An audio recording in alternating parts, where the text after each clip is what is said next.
welcome to the Hearties hotline. I am Cammie, the Hooked Heartie, and welcome to the Hooked Hearties kitchen. Now, we had something of a recall in episode 10 that we just watched. And when little Jack asked his mother what was for dessert, she said banana bread. Now, if you recall, the show and this podcast have some history with banana bread. In season 10, when Bill is trying to make his cabin look all nice and neat and beautiful for Madeline, Elizabeth almost gives him 2 banana bread boxes. And Nathan says to her, if you bake banana bread, I know a few people who will take it off your hands, which inspires her to keep 1 box, just in case. Now, if you remember the podcast history of banana bread, awesome. If you don't, allow me to inspire you and remind you.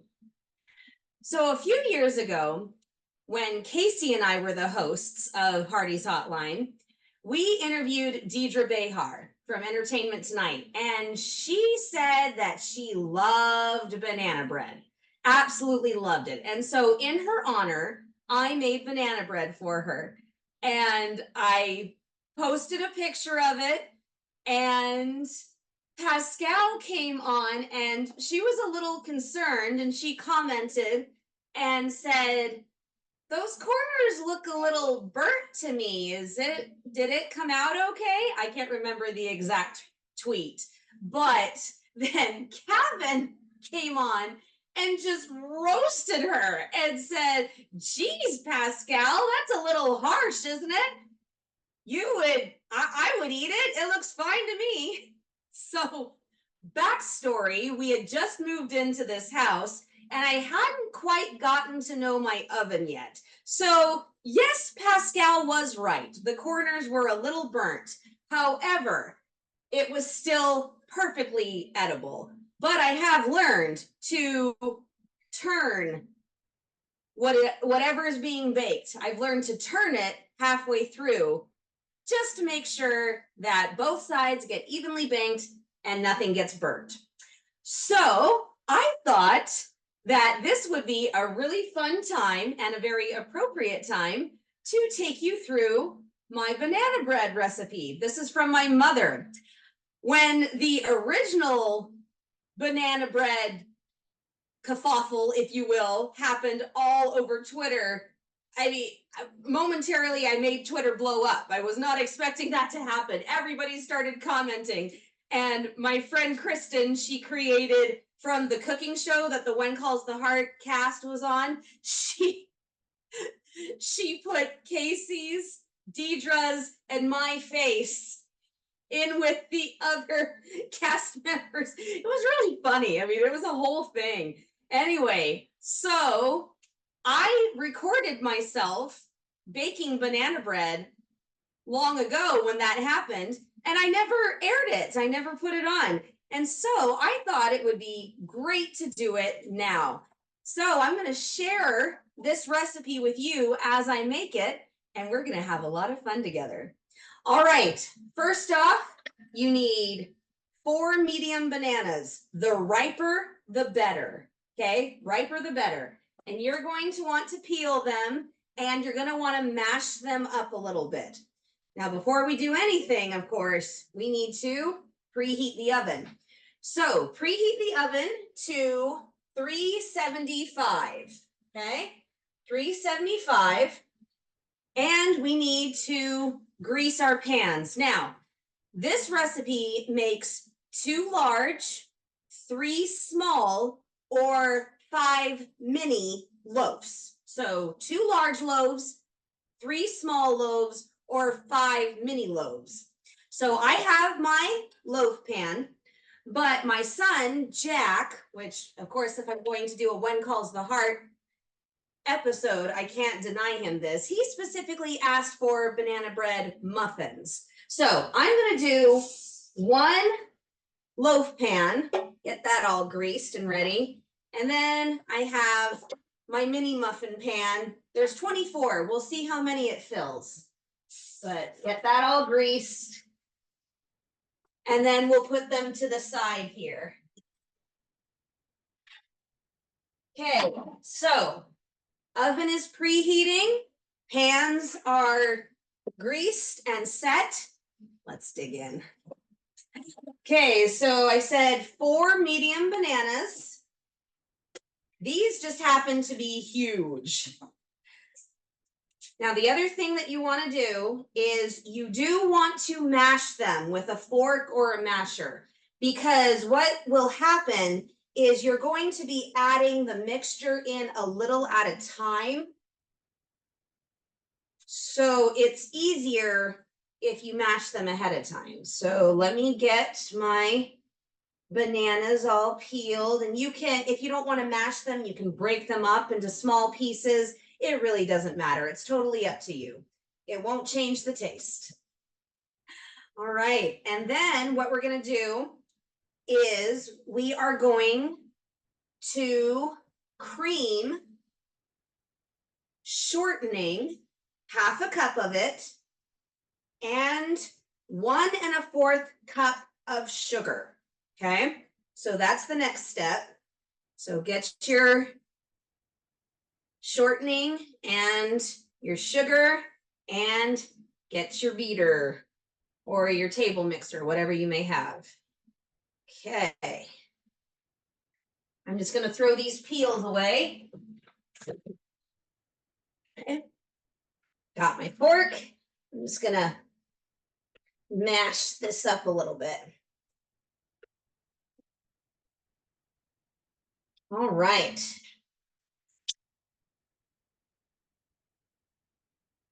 So if you don't have 4 bananas, but the ones that you have are large, it's mostly just a preference of taste. If you want there to be more banana flavor, you put more banana in. If you want mostly the bread and for it to be less flavorful, that's fine too.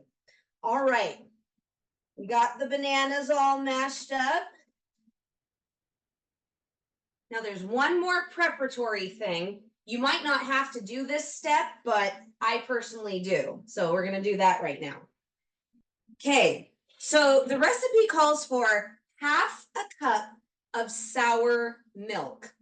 Now, if you don't have milk that has been set out to sour for this, or you don't have any milk that's gone bad, we rarely have that because my kids drink so much of it.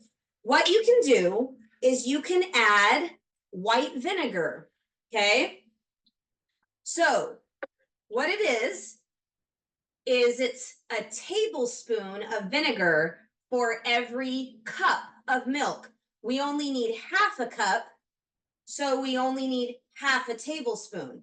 And if you need help with that, 1 1/2 teaspoons are equal to 1 tablespoon. Something new I learned. Heart-shaped measuring spoons, gotta have them for when calls the heart, right? I got these as a wedding favor. I went to a wedding reception and these were the favor. They were awesome.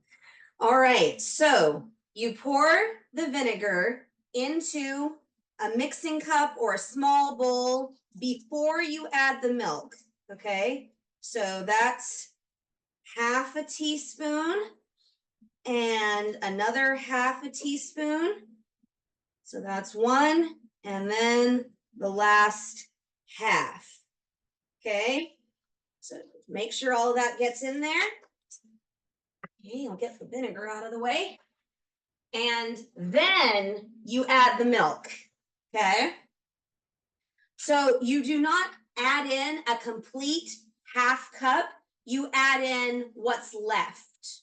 All right, so I am filling up to the 1/2 cup measure mark. There we go. Now I'm going to give it a little mix. And we can let this sit out and really get sour and disgusting while we're creaming.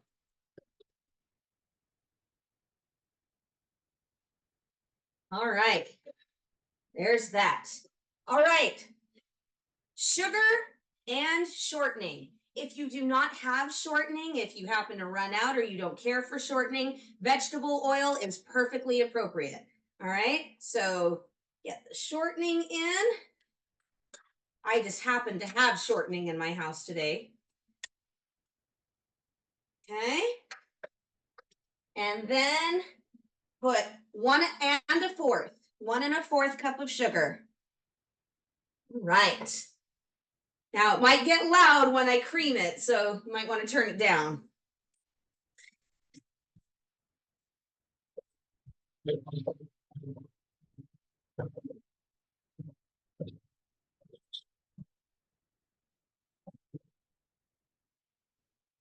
Break up the chunks and get it nice and smooth.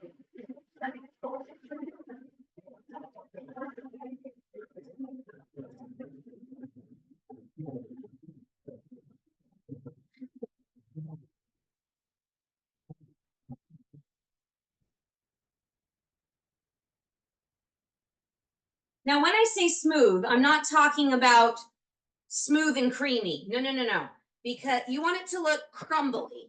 Okay. This might be kind of hard to see in a white bowl. Yeah, I can't see that very well, but it's very crumbly. It's just, it doesn't have any huge clumps of shortening. All right. So make sure that that's all mixed together and creamed well.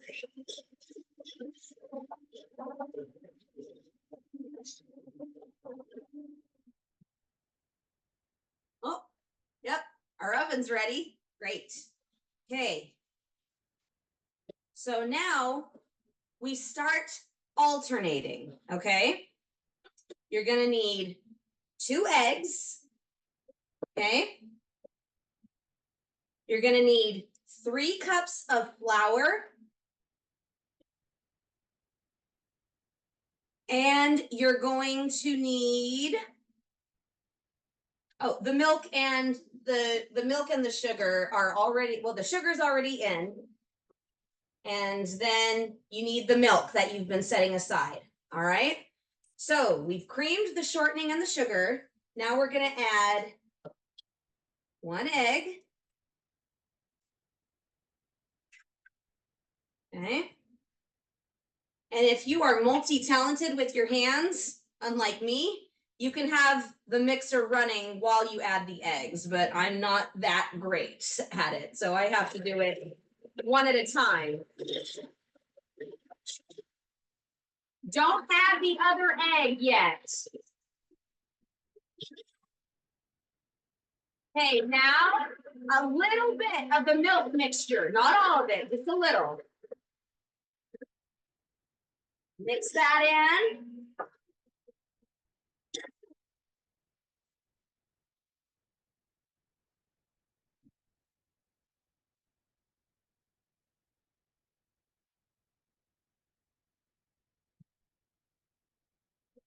And then you add in some of the banana mixture.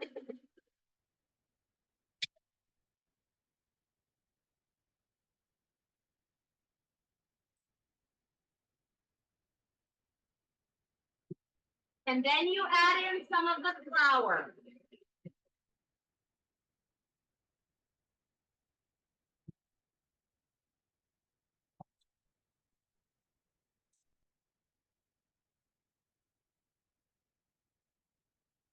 Okay, so you just keep alternating the banana mixture, the milk, the flour, and the last egg.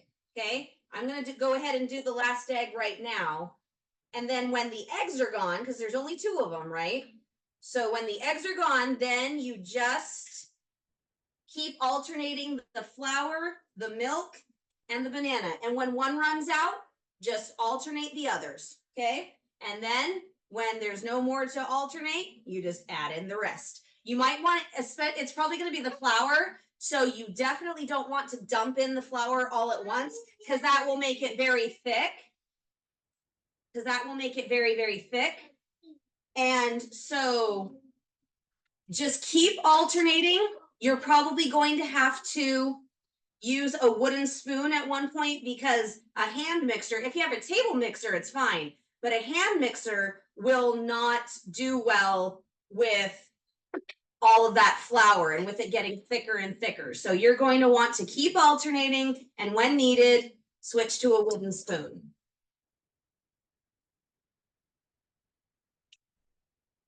Okay, I have finished with everything except for the flour. So I'm just going to add in the last little bit of flour, and I'm going to mix it with my wooden spoon, get it really good and incorporated. And then as soon as the flour is all mixed in, you're going to add the last two ingredients, okay? 1 teaspoon of baking soda.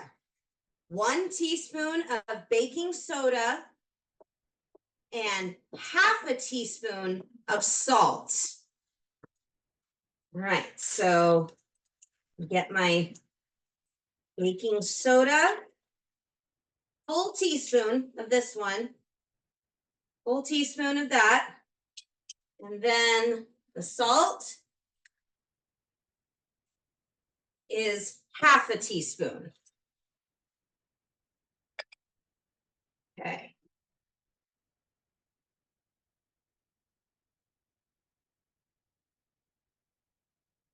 Now, at this point, you have the reign to get creative. You can add half a cup of nuts. You can add half a cup of cranberries or raisins. You can add half a cup of chocolate chips. You know, whatever your heart desires. I personally like just plain. I don't prefer nuts, and my family doesn't really like nuts. And we're out of chocolate chips at the moment. So I'm going to leave it like this. But if you don't know this secret, you need to know. This is something my mother taught me, and it has worked every single time. Sour cream. If you put sour cream in any kind of a baked product, it will be lighter and fluffier and just tastes divine. So you really have to just eyeball it. We have a squeeze pouch instead of a tub, which is what I'm used to. But I usually put in at least a regular tablespoon. When I say table, I mean, silverware. You don't have to use a measuring spoon on this. You eyeball it. So I'm going to add one more just for good measure. So yeah, this is all about taste preference and eyeballing it and using your best judgment. But as promised, you know what? I'm going to add more because we got a really big bowl here. But it will taste incredible. I promise you that. All right, I think that's good. Okay, so we're going to incorporate that in. And see, this can be a little difficult to do with a mixing spoon. You've got to really keep it chugging, because when all of the flour is in there, it's a lot harder to keep stirring.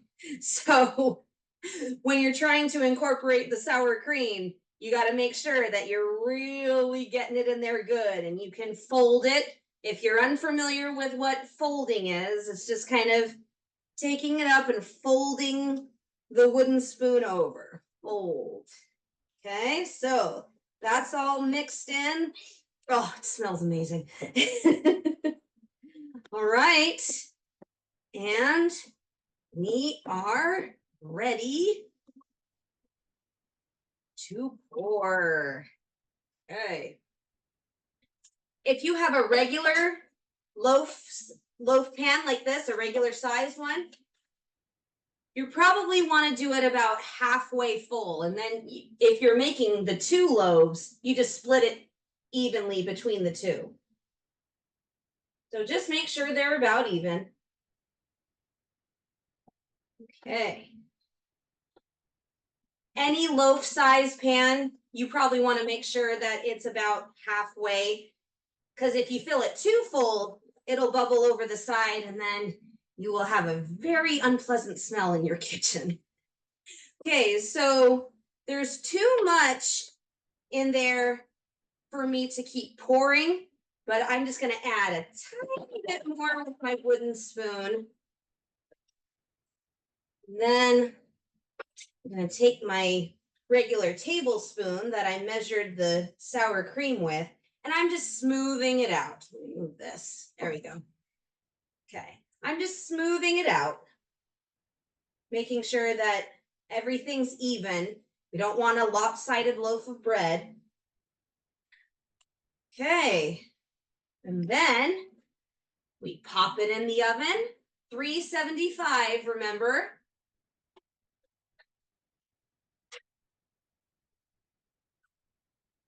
And we let it cook for 35 to 40 minutes. Okay, I'm just finishing spooning up the muffins. Now, if you don't know this little secret, it's invaluable. I don't have enough mix for the entire muffin tin, so you just take regular water and you just pour a little bit of it into the empty muffin cup, and then it doesn't burn your pan. So that makes that nice. Okay, it's about halfway done. So with my oven, gotta rotate it, right? So open and rotate. Corners are already starting to look golden. Looking good.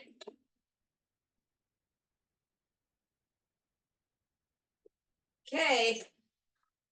So we'll leave it in for about 20 more minutes or so, and we'll see how it turns out. Okay, it's about that time. I've taken out the muffins, they're mini muffins, and toothpick test, they came out clean. Okay, here we go.